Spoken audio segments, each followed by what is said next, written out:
ओम नमो भगवते वासुदेवाय। नमस्कार मित्रों, स्वागत है आपका अपने चैनल गुरुवाणी में। जैसा कि आप सभी जानते हैं कि देवशयनी एकादशी, जिसको हरिशयनी एकादशी भी कहा जाता है, का पवित्र दिन आने वाला है। पुराणों के अनुसार भगवान विष्णु इसी दिन से योग निद्रा में चले जाते हैं और फिर 4 महीने के बाद देव उठानी एकादशी के दिन जागते हैं। इन 4 महीनों को चातुर्मास कहा जाता है और भगवान विष्णु के योग निद्रा में चले जाने पर इन 4 महीनों के लिए सृष्टि का संचालन भगवान शिव जी करते हैं। इस दौरान कोई भी शुभ काम नहीं किया जाता है और साधु संत लोग भी कहीं भी भ्रमण ना करके एक ही स्थान पर बैठकर भगवान का कीर्तन करते हैं। कहते हैं इन 4 महीनों में भगवान विष्णु और माँ लक्ष्मी जी की गई पूजा का 1000 गुना फल प्राप्त होता है। आज के इस वीडियो में हम आपको देवशयनी एकादशी की पौराणिक व्रत कथा को सुनाएंगे और कथा को सुनने के पहले हम काशी के पंचांग के अनुसार आप सबको ये भी बताएंगे कि एकादशी तिथि कितने बजे से लेकर कितने बजे तक है, किस दिन व्रत करना सर्वोत्तम रहेगा और अगले दिन व्रत का पारण कितने बजे करें, जिससे आपको व्रत का पूरा फल प्राप्त हो। तो वीडियो को पूरा अवश्य देखिएगा। शास्त्रों के अनुसार अगर किन्हीं कारणों से आप एकादशी का व्रत नहीं रख पाते हैं तो एकादशी की व्रत कथा को सुनने से भी हमें पूर्ण फल की प्राप्ति होती है और एकादशी के दिन भगवान श्री लक्ष्मी नारायण जी का नाम जपने और उनके ध्यान करने से ही हमारे सभी पाप नष्ट हो जाते हैं। तो आइए जानते हैं काशी के पंचांग के अनुसार तिथि और मुहूर्त क्या है। एकादशी तिथि 9 जुलाई को शाम 4:41 से शुरू होकर 10 जुलाई को दोपहर 2:16 तक रहेगी। सूर्योदय के समय एकादशी तिथि 10 जुलाई को होने के कारण 10 जुलाई को ही एकादशी का व्रत रखना सर्वोत्तम होगा।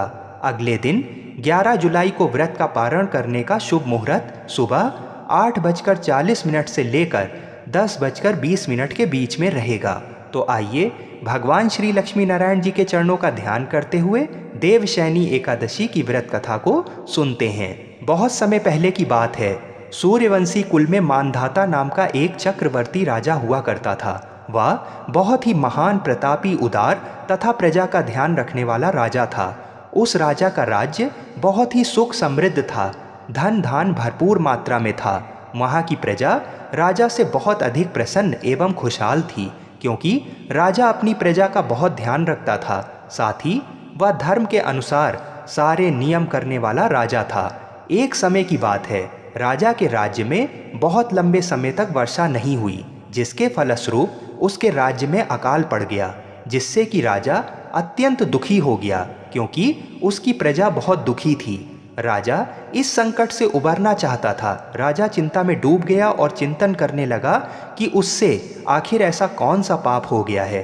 राजा इस संकट से मुक्ति पाने के लिए कोई उपाय खोजने के लिए सैनिकों के साथ जंगल की ओर प्रस्थान कर गया। राजा वन में कई दिनों तक भटकता रहा। फिर एक दिन अचानक वे अंगीरा ऋषि के आश्रम जा पहुँचे। उन्हें अत्यंत व्याकुल देखकर अंगीरा ऋषि ने उनसे उनकी व्याकुलता का कारण पूछा। राजा ने ऋषि को अपनी और अपने राज्यवासियों की परेशानी का विस्तार पूर्वक वर्णन सुनाया। राजा ने ऋषि को बताया कि किस प्रकार उसके खुशहाल राज्य में अचानक अकाल पड़ गया। राजा ने ऋषि से निवेदन किया कि हे ऋषि मुनि, मुझे कोई ऐसा उपाय बताइए जिससे कि मेरे राज्य में सुख समृद्धि पुनः लौट आए। ऋषि ने राजा की परेशानी को ध्यानपूर्वक सुना और कहा कि जिस प्रकार हम सब ब्रह्मदेव की उपासना करते हैं, किंतु सतयुग में वेद पढ़ने का तथा तपस्या करने का अधिकार केवल ब्राह्मणों को है, लेकिन आपके राज्य में एक शूद्र तपस्या कर रहा है। आपके राज्य में आज अकाल की दशा उसी के कारण से हुई है। यदि आप अपने राज्य को पहले की तरह खुशहाल देखना चाहते हैं तो उस शूद्र की जीवन लीला समाप्त कर दीजिए। ये सुनकर राजा बहुत अचंभित हुआ। राजा ने कहा, हे ऋषि मुनि, ये आप क्या कह रहे हैं? मैं ऐसे किसी निर्दोष जीव की हत्या नहीं कर सकता।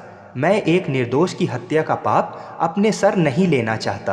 आप मुझ पर कृपा करें और मेरी समस्या के समाधान के लिए कोई अन्य उपाय बताएं।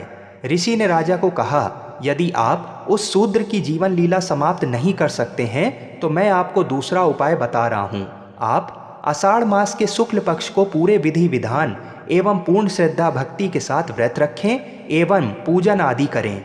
राजा ने ऋषि की आज्ञा का पालन करते हुए अपने राज्य पुनः वापस लौटकर एकादशी का व्रत पूरे विधि विधान से किया, जिसके फलस्वरूप राजा के राज्य में वर्षा हुई, जिससे अकाल दूर हो गया तथा पूरा राज्य पहले की तरह हंसी खुशी से रहने लगा। तो जिस प्रकार भगवान श्री लक्ष्मी नारायण जी ने राजा के कष्टों का निवारण किया, उसी प्रकार हम सभी के कष्टों का निवारण करें।